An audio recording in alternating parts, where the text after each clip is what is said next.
Irán, 1979. Empieza la peor crisis con rehenes de la historia estadounidense. Sin saberlo nadie por entonces, unos empleados de la embajada estadounidense escapan y se refugian en casa de unos diplomáticos canadienses donde pasan 85 días escondidos. Cuanto más tiempo pasáramos escondidos, más probabilidades habría de que nos encontraran. Cuando la Agencia Central de Inteligencia se entera de la huida de los estadounidenses, le encargan a uno de sus expertos en fugas, Tony Méndez, que los saque de Irán. Méndez elabora un plan extraordinario: sacar a los diplomáticos de Irán a plena luz del día fingiendo ser cineastas de Hollywood. Fue un ejemplo perfecto de que la realidad supera a la ficción. La CIA lleva su pericia al límite para disfrazar y adiestrar a 6 estadounidenses comunes en el arte de la fuga. Esta es la verdadera historia de lo que después sería un film exitoso premiado con el Oscar.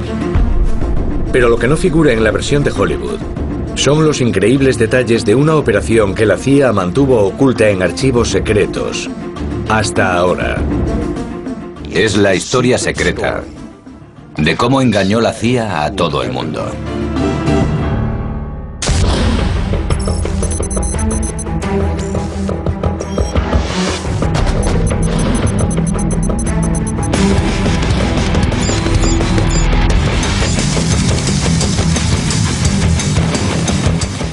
CIA al descubierto. Argo, la historia secreta. Sobre las 8 de la mañana del 4 de noviembre de 1979 en Teherán, miles de iraníes antiestadounidenses se manifiestan ante la Embajada de los Estados Unidos. Las manifestaciones contra los Estados Unidos son frecuentes. Irán sigue en plena revolución islámica y acusa a los Estados Unidos de ayudar al odiado dictador exiliado, el Shah Reza Pahlavi. Esta es una de las muchas protestas organizadas por estudiantes revolucionarios. Pero en esta ocasión es diferente. Unos cuantos tenían armas improvisadas, como cadenas de bicicleta o bates de béisbol, pero algunos tenían pistolas.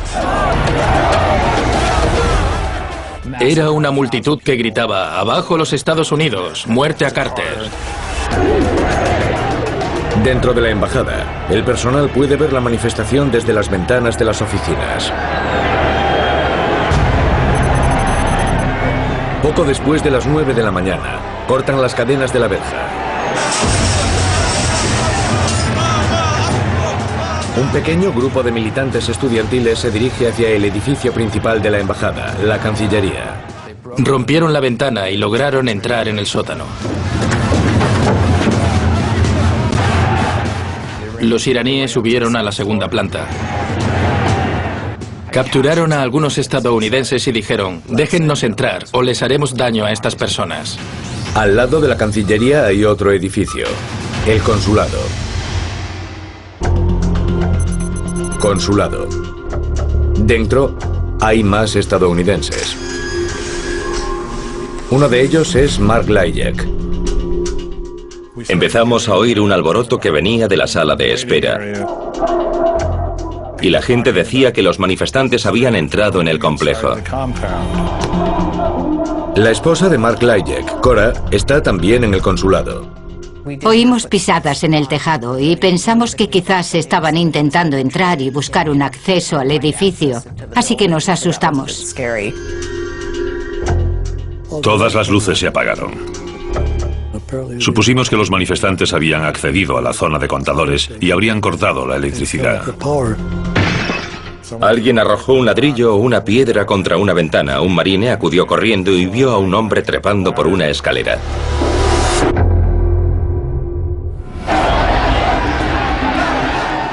Los diplomáticos comprenden que toda la embajada está totalmente invadida por los manifestantes.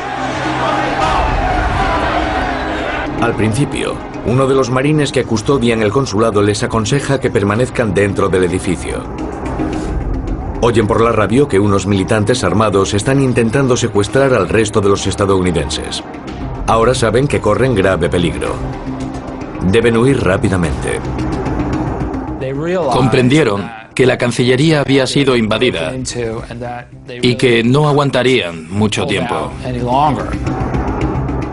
Les aconsejan que vayan a la cercana embajada británica con ayuda de una guía local iraní. Así que se dirigen hacia una puerta lateral del consulado que da a las calles de Teherán.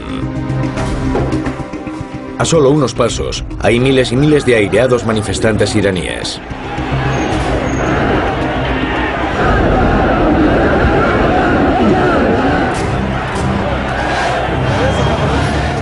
Entre los primeros en salir están Mark y Koralayek.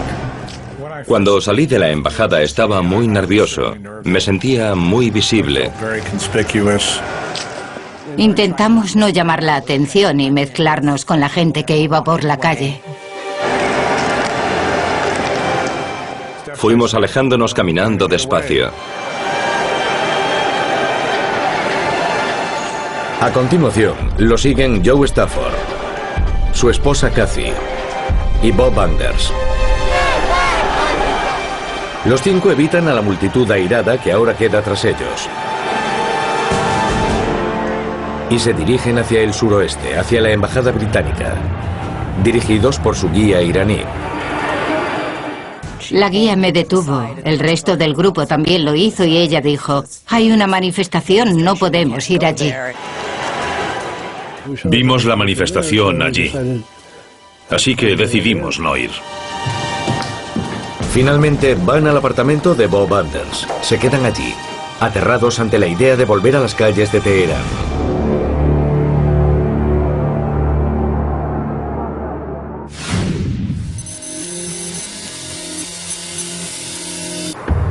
El 4 de noviembre en Washington, mientras tiene lugar la crisis de la embajada, todavía son las 2 de la madrugada del domingo.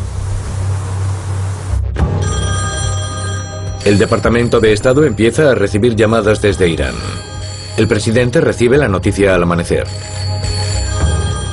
Y también la Agencia Central de Inteligencia. Al recibir la información del asalto a la embajada, la CIA enseguida se preocupó por la seguridad de su gente. Cuando los Estados Unidos despiertan, los estudiantes revolucionarios proclaman su victoria.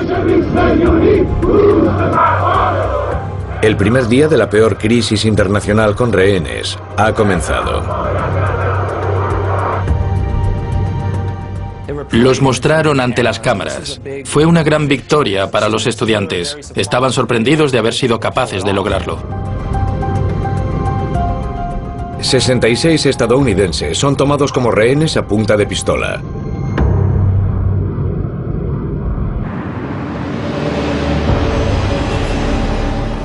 En este momento, la CIA no tiene ni idea de que un grupo de diplomáticos han escapado.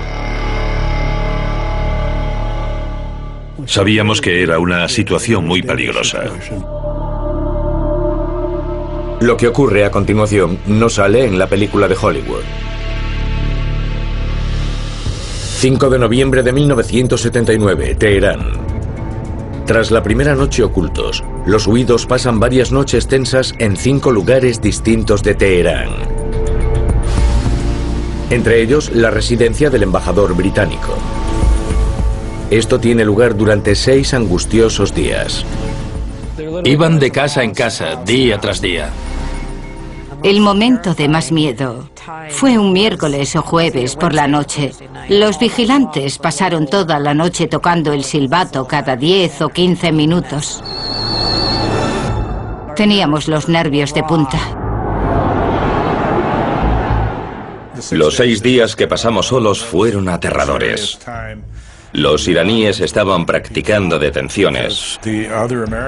Iban deteniendo poco a poco a los otros estadounidenses con los que estuvimos en contacto los primeros días y que aún estaban libres. Desesperados, no saben qué hacer. Bob Anders se acuerda de un amigo de la embajada de Canadá y lo llama. Se trata de John Sheardown. Bob dijo, no estoy solo, somos 5. Y John dijo que fuésemos todos. 10 de noviembre de 1979. 6 días después de salir de la embajada estadounidense a las calles de Teherán, los prófugos al fin llegan a la casa canadiense. Con sus compañeros estadounidenses retenidos a punta de pistola, ahora ellos son fugitivos buscados en Irán. Aterrados ante la idea de que los atrapen, sin saber qué hacer y agotados, solo tienen una esperanza: que la CIA los rescate. Me daba la sensación de que Washington nos había olvidado. Principios de diciembre de 1979, Washington, D.C. Un mes después de la toma de la embajada, el Departamento de Estado sigue sumido en la peor crisis con rehenes de la historia. No act has so galvanized the American public toward unity in the last decade as has the holding of our people as hostages in Tehran. Mientras en el Departamento de Estado buscan una solución para el problema, también se enteran de la huida de los 5 por comunicados enviados por funcionarios canadienses desde Teherán. El Departamento de Estado recurre a la CIA. 10 de diciembre, sede de la CIA, Washington, D.C.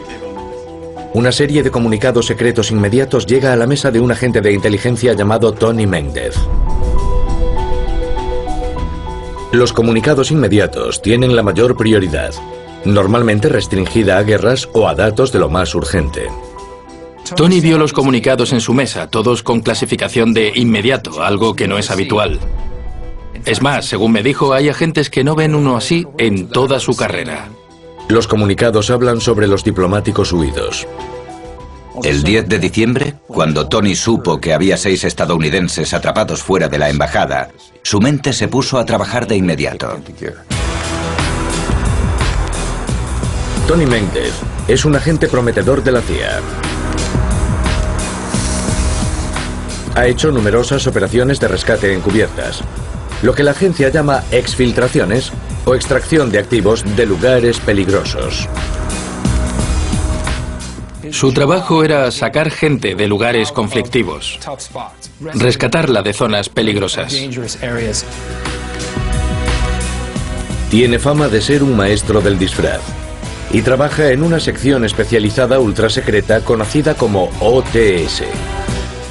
La OTS es la Oficina de Servicio Técnico y son los que fabrican los artilugios de la CIA. En las películas de James Bond equivaldrían a la sección de Q, los encargados de equipamiento. Con la llegada de los comunicados urgentes, Mendez y la OTS recibirán la misión más difícil de su carrera.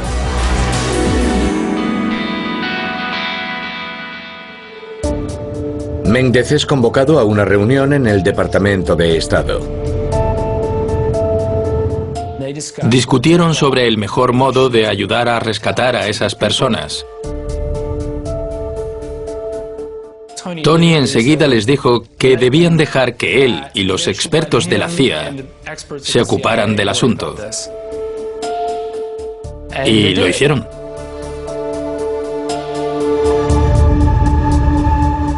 El rescate está ahora en manos de Mendez. Junto con su equipo de especialistas de la OTS, se pone a trabajar en un plan para rescatar a los prófugos a plena luz del día. Su primer problema: las autoridades iraníes andan a la caza de todo estadounidense que intente salir del país. Los Estados Unidos eran el enemigo odiado. El segundo problema es que los diplomáticos no tienen preparación como espías. No tienen la pericia de los agentes adiestrados para asumir al momento una identidad ficticia. No sabían nada de ese mundo opaco en el que se realizan exfiltraciones. Por tanto, Mendez les busca un motivo plausible para estar en Irán. Uno que engañe a los iraníes y que cualquier estadounidense común de habla inglesa pueda fingir. La clave era que si hablaban inglés, ¿de qué otro país podían ser que Irán no odiase? La respuesta evidente es Canadá. Mendez intuye que Canadá es la mejor opción para los diplomáticos. Pero le preocupa que el gobierno canadiense no quiera saltarse sus leyes, emitiendo pasaportes falsos a ciudadanos de otro país. Por desgracia, Canadá tiene una ley que impide proporcionar un pasaporte a cualquiera. El ministro de Exteriores habló con el primer ministro y lograron soslayar al Parlamento para poder aprobar una excepción a la ley. Conseguidos los pasaportes canadienses, Méndez necesita una tapadera. Quería idear una tapadera tan inaudita y tan descabellada que nadie creyese que era falsa.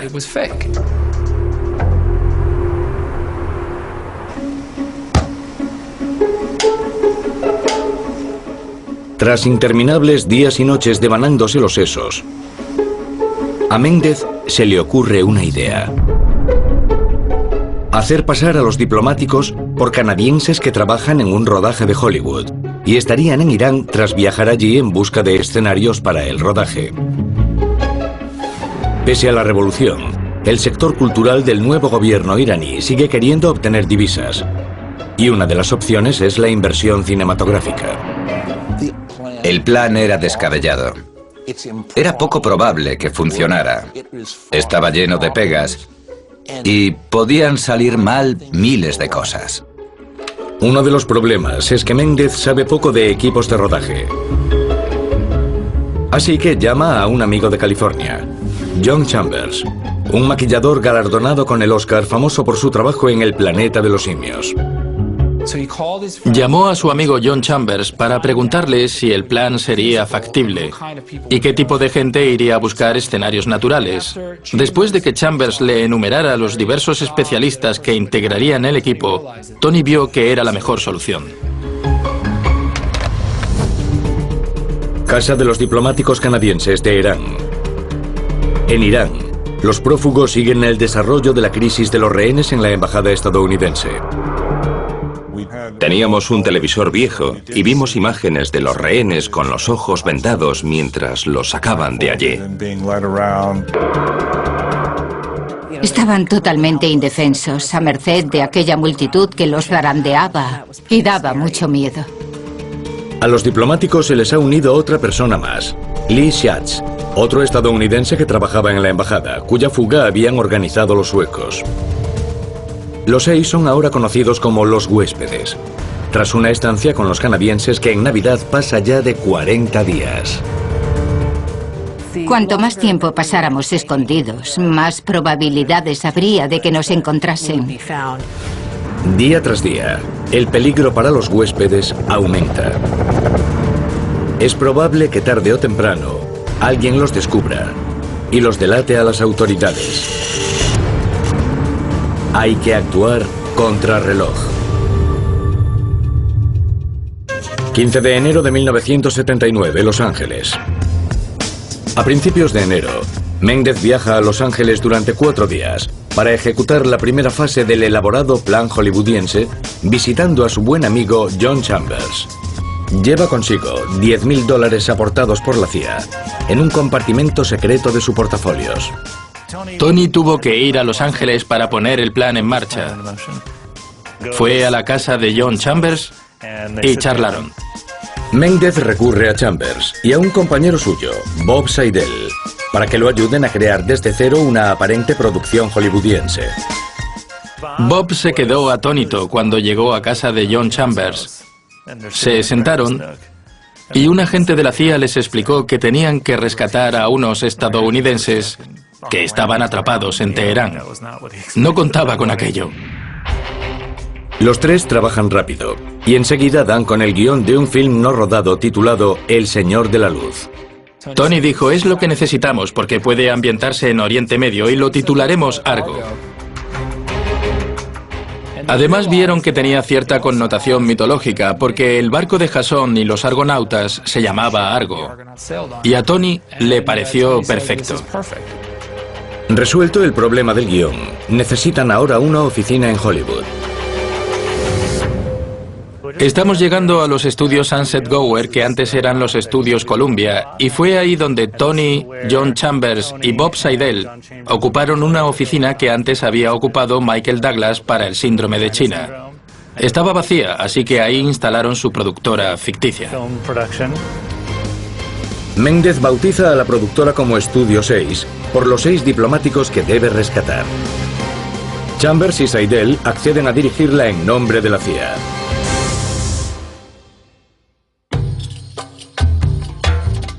Mientras está en California, Méndez también se ocupa de las minucias de la operación, reuniendo lo que la CIA denomina complementos. El término hace referencia a los pequeños detalles que las autoridades podrían comprobar durante la fuga. Tony tendría que tenerlo todo en cuenta. Desde las etiquetas de la ropa hasta las cajas de cerillas que llegaron desde Ottawa. Cualquier detalle que se asociara con la industria del cine o con Canadá. Todo tenía que casar con la tapadera. Los preparativos para la exfiltración no terminan ahí.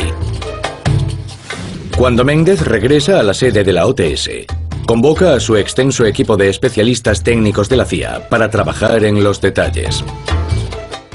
Contaba con el apoyo de cientos de personas. Tenía expertos en disfraces, encargados de grafismo. Tenía validadores de documentos, expertos en falsificaciones y también en vestimenta, para saber cómo vestiría un equipo de rodaje canadiense. Enero de 1980, Teherán. Casa de los diplomáticos canadienses. Los huéspedes ya no llevan días escondidos, sino meses. La espera interminable ha empezado a inquietarlos. A estas alturas, cualquier pequeño incidente basta para provocar una gran alarma. Un día un helicóptero pasó volando bajo, muy bajo sobre la casa.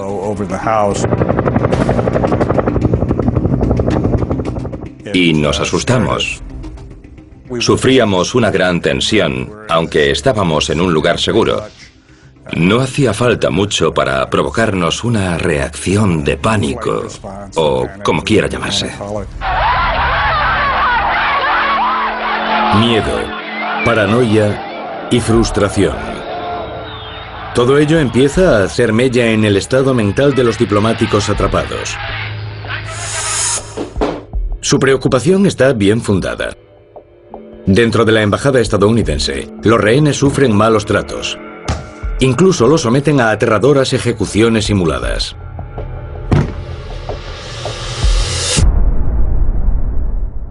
Pese a la presión, los huéspedes hacen lo posible por sobrellevar las interminables semanas ocultos. Y los ayudan sus anfitriones canadienses, los Sheardown. El ambiente familiar que crearon los Sheardown, los eventos sociales que organizaron por nosotros, nos ayudaron a llevar una vida lo más normal posible. Creo que John comprendió que para que no perdiéramos la cordura, podían hacer algunas cosas. Una de ellas era la rutina de la cena formal y la charla de sobremesa. Otra fue que organizaban fiestas para nosotros un par de veces al mes. Invitaban a gente de otras embajadas, por ejemplo a los neozelandeses y al embajador danés, que conocían nuestro caso. Todo ello para que tuviéramos relaciones sociales normales con gente de fuera de nuestro reducido círculo. Entre las ocasiones más memorables figuran una fiesta de Acción de Gracias y una de Navidad, celebradas en el suntuoso marco de la residencia oficial de John Sheardown. Por pura casualidad, los Sheardown habían llenado la bodega de bebidas, porque les tocaba organizar una de las fiestas habituales entre las embajadas extranjeras. Evidentemente no se celebró porque con la toma de la embajada se anuló todo. Pero los huéspedes contaban con esa abundante provisión de vino, licor, etc. Así que a menudo celebraban pequeñas fiestas y bebían. No obstante, también había mucha tensión y hubo momentos difíciles en los que temieron que los descubrieran. Me sentía como si estuviéramos a bordo del Titanic y sin saber cuándo chocaríamos contra el iceberg. Pero al contrario que los pasajeros del Titanic, nosotros sabíamos que había icebergs y que era muy posible que cualquier día chocásemos contra uno. sin poder salir de la casa y viviendo a puerta cerrada. Los diplomáticos pasan las horas interminables como mejor pueden. No queda otra que esperar. John Sirdown tenía una gran biblioteca. Leíamos mucho. Yo leí 27 libros durante nuestra estancia. Y creo que Mark Elijek leyó el doble. Jugábamos al Monopoly, al Scrabble, al Bridge, y siempre estaba presente la preocupación de que pudieran atraparnos. Se volvieron algo paranoicos, no podían salir de la casa y a veces cuando llegaban visitas se encerraban en su habitación y se escondían debajo de la cama. Les preocupaba hacer ruido, cualquier cosa que pudiera llamar la atención. En Washington, la CIA también siente la presión. Méndez fija una fecha para la exfiltración, el 25 de enero de 1980. El riesgo es tan grande que en vez de enviar a otro agente, él mismo irá a Teherán. Elige a un compañero de nombre clave Julio, que habla persa, el idioma de Irán, para que viaje con él. La CIA también está en contacto con el embajador canadiense, Kenneth Taylor, que ha estado protegiendo a los huéspedes desde el principio. Méndez pronto se reunirá con ellos cara a cara, y su libertad pasará de las manos de los canadienses a las de los agentes de la CIA. Si todo sale mal y fracasa, entonces sus propias vidas también podrían estar en peligro. Viernes 25 de enero de 1980. 3 meses después del día de la huida, el agente de la CIA, Tony Méndez, y un compañero de nombre clave, Julio, llegan a Irán. La mayor parte de este tiempo, el embajador canadiense se ha comunicado en secreto con la CIA y sabe que vienen a Irán. Distrito diplomático, Teherán. Cuando llegan a la casa del diplomático canadiense, los huéspedes no tienen ni idea de qué esperar. Llegaron 2 hombres de gabardina, un detalle muy adecuado, por supuesto. Tony se presentó como Kevin Harkins. Había otro hombre con él, pero se quedó en segundo plano.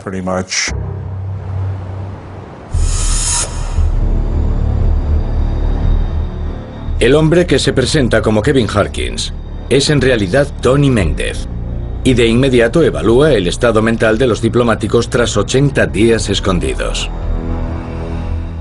Cuando Tony se unió al grupo, poco a poco y con discreción, empezó a analizarlos a todos para ver de quién tenía que preocuparse menos y con quién debía trabajar más. Méndez busca el eslabón débil, la persona que podría ceder al pánico durante la huida. Los huéspedes también lo evalúan a él. ¿Podrá sacarlos de allí aquel hombre? ¿Y cómo?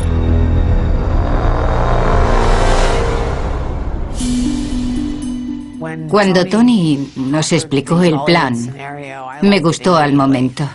Tenía una oficina en Hollywood y todos teníamos tarjeta de visita. Aquí está la mía. El plan Argo impresiona a la mayoría de los huéspedes, pero no todos quedan convencidos enseguida. Admito que me sorprendió, porque no era una opción que se me hubiese ocurrido en aquellos 3 meses.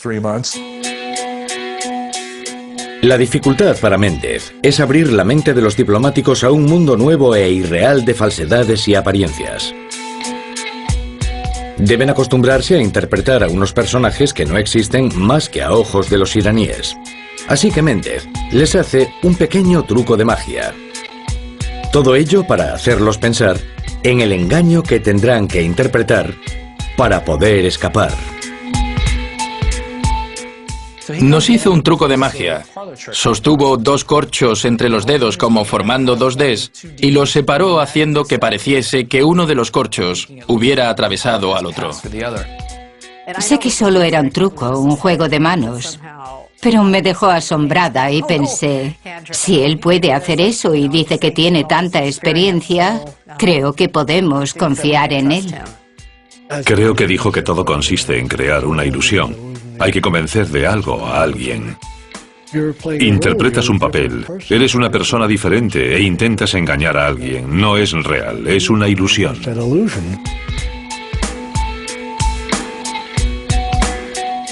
Son los primeros momentos que el maestro del disfraz pasa con los huéspedes. Se trata solo del inicio de los preparativos. Sabe que el plan hollywoodiense es difícil para unos civiles no acostumbrados a operaciones encubiertas. Aún así, Méndez les da sus alias, las personas que deberán interpretar el día de la fuga. A Cora Lajek le dicen que ya no es la mujer de Mark Lajek, sino la guionista de Hollywood, Teresa Harris. Está claro que habían leído nuestros expedientes porque me pusieron de fecha de nacimiento la de mi madre y en mi año, o sea que eran datos que conocía. Y además fue al colegio con una mujer llamada Teresa Harris, que cumple años en la misma fecha que yo. No sé si fue casualidad. Sábado 26 de enero de 1980. Los agentes de la CIA, Tony Méndez y Julio, conducen por Teherán hacia la embajada canadiense. Allí, deben realizar una operación esencial para el plan: falsificar los documentos de viaje de los 6 diplomáticos. Observado por el embajador canadiense, Kenneth Taylor, Méndez falsifica los documentos de viaje. Debe crear constancia de la entrada de esas identidades falsas en Irán. Usaría varias herramientas. Por supuesto, usaría una lupa. Tendría un kit de falsificador.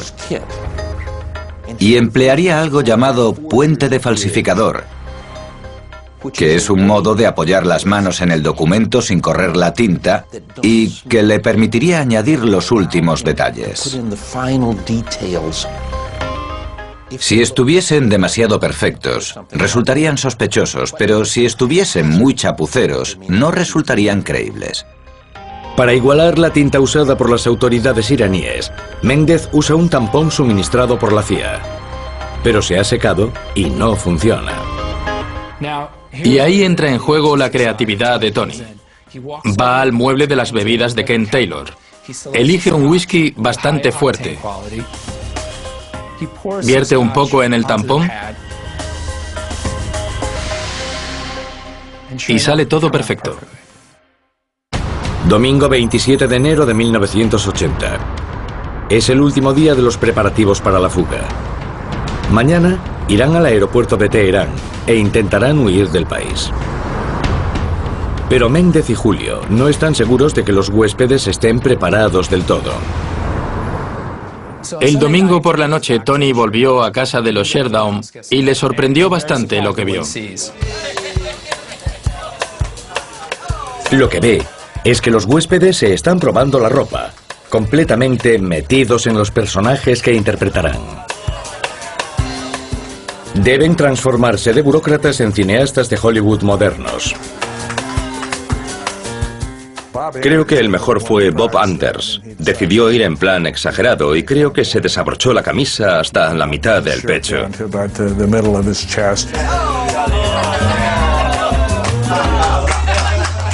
Bob tiene bastante pelo en el pecho, así que quedaba bien a la vista. Miré hacia la camisa y pensé, me quedaría bien una cadena con un medallón o algo. Quedaría muy hollywoodiense. Y me dije, sí, este es mi nuevo yo. Soy Robert Baker, que trabaja para Studio 6.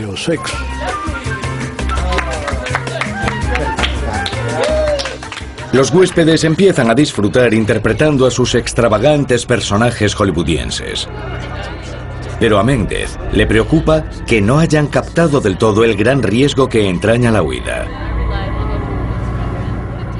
Así que con ayuda de Roger Lucy, un compañero del embajador, decide someterlos a un simulacro de interrogatorio.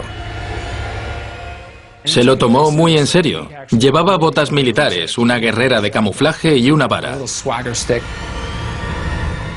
Y les gritaba. Roger hacía el papel de interrogador. y lo interpretaba con todas las de la ley. Nos amenazaba de forma terrible. No recuerdo exactamente lo que decía, pero algo como que te iban a encerrar y probablemente a ejecutarte. Y aquello nos hizo reflexionar y pensamos que debíamos tomárnoslo en serio, que aquello no era un juego.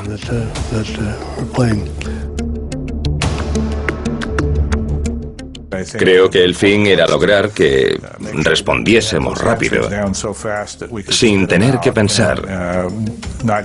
Las respuestas debían estar en nuestra cabeza y teníamos que recordarlas de inmediato.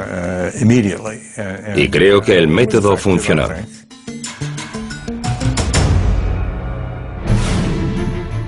Tras solo 2 días de preparación, Méndez decide que ha llegado la hora de que los diplomáticos lo intenten. Si acierta, podría ser su billete de salida, pero si se equivoca, su libertad e incluso sus vidas podrían estar en peligro. Lunes 28 de enero de 1980. El día de la gran prueba ha llegado. En cuanto el grupo entre en el aeropuerto, ya no habrá marcha atrás. Era el momento de la verdad. Una apuesta a vida o muerte. Aeropuerto de Teherán, 4:30 de la madrugada.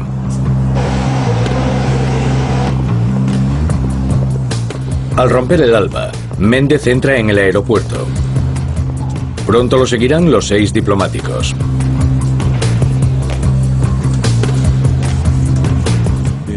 El impacto inicial al entrar en un lugar muy iluminado, después de estar ocultos durante 3 meses, fue algo tremendo.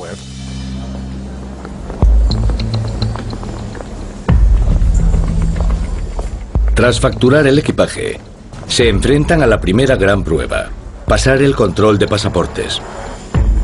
Pero desde el primer momento parece que todo podría ir mal. Lee Schatz se separa de los huéspedes y del plan acordado. Lee estaba ante el mostrador, algo nervioso, y empezó a mirar alrededor con gesto preocupado. El funcionario de aduanas mira la foto del pasaporte de Lee Schatz. Se fija en el bigote. Cree que puede ser alguien distinto. El funcionario de inmigración lo miró y miró la foto, comparando ambas imágenes. Luego cogió el pasaporte y se fue a una sala.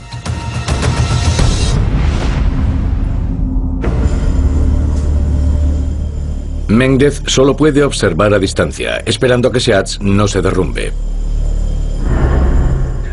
El mayor temor de Tony era que cedieran al pánico, que se delataran, que confesaran, que se negaran a contestar a las preguntas y que el temor los paralizara. En ese momento, hasta una gotita de sudor que les corriera por la frente podría delatar que aquellos pasaportes no eran auténticos. Cuando el funcionario regresa, Schatz intenta explicarle que se ha recortado el bigote y que el de la foto es él. Le dijo al funcionario: me he recortado el bigote. Le selló el pasaporte y lo dejó pasar. Después de Lee Schatz, el resto de los huéspedes pasan por el control de pasaportes. Pero todavía no han terminado. Les espera la parte más arriesgada de la huida: presentar los impresos de salida en inmigración. Todo el plan dependía de si querrían cotejar los impresos de salida que llevaban con los de entrada. Los impresos blancos, en teoría cubiertos al entrar en Irán, pero que los prófugos no tienen, deben coincidir con los impresos de salida amarillos que Méndez ha falsificado. Si a los funcionarios se les ocurría cotejar los 2 impresos, todo se iría al garete. Es un riesgo que Méndez debe correr. Si alguno de los 6 hubiese flaqueado, además de haberlos arrestado, es probable que a Tony lo hubiesen matado. Te sientes impotente. Cuando llegamos al mostrador de inmigración, no había nadie. Cora se asomó y gritó. Pero nadie acudió, así que gritó de nuevo, y un hombre con cara de sueño salió llevando una tetera. Posó la tetera, cogió nuestros pasaportes, sacó las tarjetas, nos devolvió los pasaportes y ni siquiera nos miró. Le dimos las gracias y nos dirigimos a la sala de embarque. Los 6 diplomáticos salvan la etapa crítica. El funcionario apenas mira los impresos amarillos que Méndez ha falsificado. Los huéspedes ahora se reúnen en la sala de embarque, esperando a que anuncien su vuelo. Pero entonces surgen malas noticias. Sentimos informarlos de que el vuelo 363 de Swissair tiene retraso debido a problemas mecánicos. Siempre surge algún imprevisto. Y ocurrió en ese momento. Retrasaron el vuelo. El retraso hace que las probabilidades de que los descubran aumenten. Minuto tras minuto. Los guardias revolucionarios de élite que Méndez había esperado evitar entran a hora de servicio. Están adiestrados para andar a la caza de espías. El retraso obliga a los diplomáticos a mantener sus disfraces tal vez durante horas. Te sientes impotente y eso hace que el tiempo se te haga eterno. No sabían si la Guardia Revolucionaria los habría descubierto, si estarían revisando los documentos o si estarían cotejando otros impresos. Lo que preocupa a Méndez es cuánto lograrán mantener la farsa antes de que se delaten. Y si aguantarán el tipo ante los temibles guardias revolucionarios.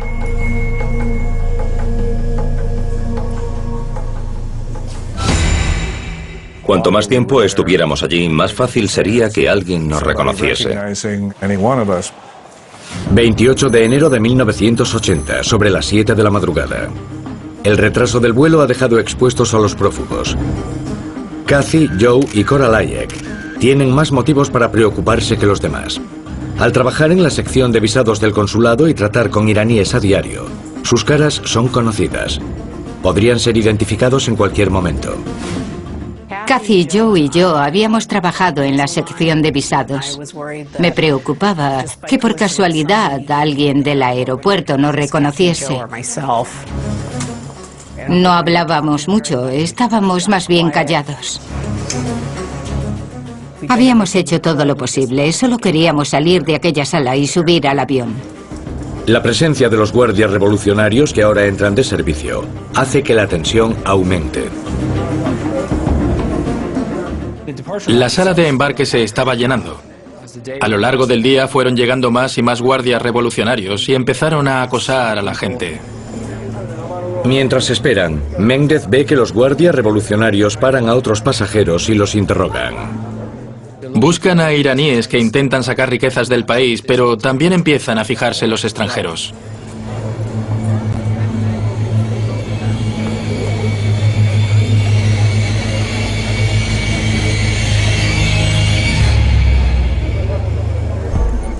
Tras años de realizar exfiltraciones encubiertas, Méndez sabe que es en esos momentos de incertidumbre cuando los prófugos pueden ceder al pánico.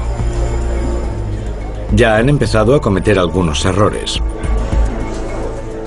Méndez está en tensión. Una de las personas del grupo no quería irse. Le parecía que abandonábamos a los rehenes. Y no llegó a meterse de lleno en el plan y en su papel. De hecho, cuando pasamos a la sala de espera, me llamó por mi nombre verdadero, Cora. Mark y yo nos alejamos de esa persona y decidimos mantenernos a distancia de ella.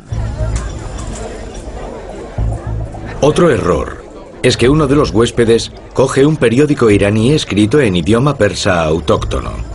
Sería bastante improbable que un cineasta de Hollywood hiciera algo así.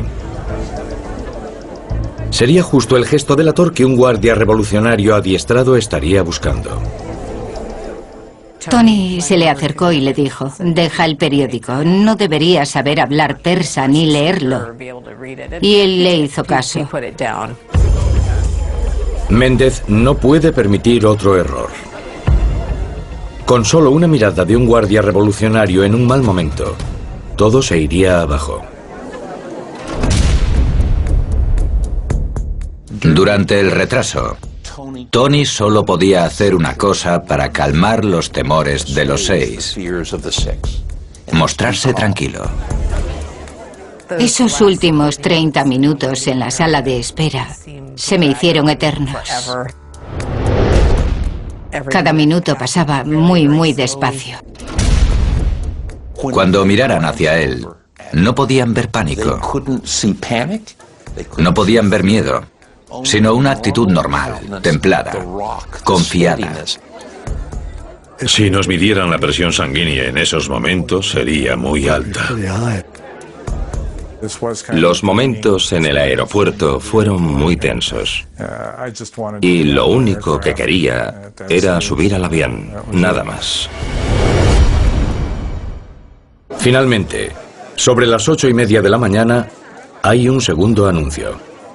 Pasajeros del vuelo 363 de Swissair a Zúrich, por favor, vayan a la puerta de embarque. Al fin oyen el anuncio de embarque del vuelo de Swissair. Nos sentimos aliviados al subir al autobús rumbo al avión. Empezamos a creer que a lo mejor todo salía bien, que podríamos conseguirlo. Mientras se van, no hay persecución policial dramática por la pista. El vuelo 363 despega sin más incidentes.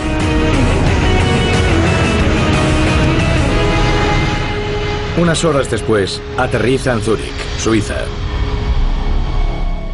Quería darle las gracias y despedirme de Tony, pero cuando me volví se había ido. No tuvimos oportunidad de despedirnos de Tony y Julia. Se fueron, y supongo que para ellos fue una misión más, pero para nosotros fue una experiencia que nos marcó. Tony sabía que todos seguirían con sus vidas, pero también sabía que aquella era solo una de muchas operaciones, y su principal objetivo en ese momento era desaparecer discretamente. El plan Argo de huida se mantuvo en secreto durante 17 años. Al salir los expedientes a la luz, el mundo podrá conocer una de las operaciones de la CIA más extraordinarias. Es la historia secreta de cómo la CIA engañó a todo el mundo. Argo fue un ejemplo perfecto de que la realidad supera a la ficción. Cuesta creer que fuese verdad, y ahí residía la genialidad de la operación.